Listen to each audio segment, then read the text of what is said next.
Listen to the examiner's questions carefully. This is very important. If you don't do this, you might misunderstand the question. And even if your English is good, you will not get a positive score for your answer. Give relevant answers. You must answer the question that the examiner asked. For example, if the examiner asks where you are from, you have to talk about your hometown, not necessarily where you are living now.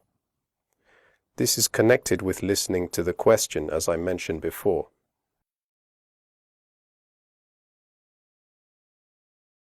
Ask for clarification if you don't understand the question. The examiner is allowed to repeat the instructions twice, so ask for clarification if you need it. You will not be penalized for that. Later in this course, I will show you how to ask the examiner to repeat in a natural way. Express your opinions and give examples to support your ideas. During the speaking test, you will be asked for your opinions on different topics.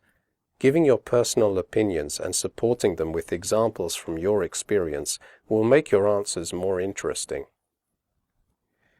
Use conversation fillers to give yourself time to think. If you don't know what to say, or if you need time to think, you can say something like, that's an interesting question, or let me think about that. This way, you don't lose points for fluency. I will give you more examples in a later video.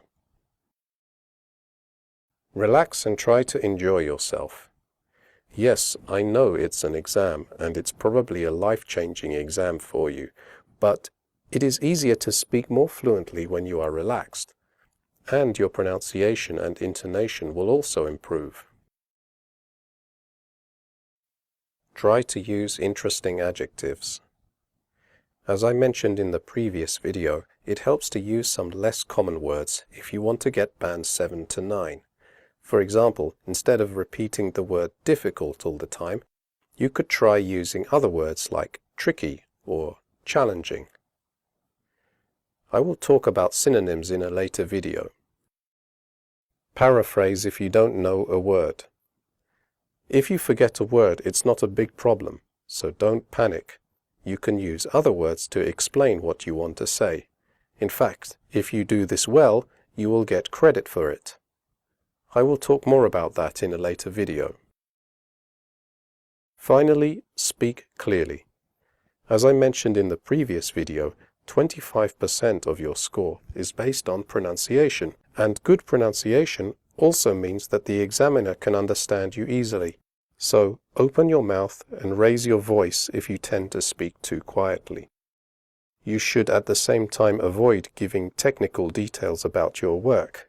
The examiner doesn't share your technical knowledge, so if you work in a technical field, for example engineering or IT, be prepared to talk about your work in a way that is clear for everybody and avoid giving technical details.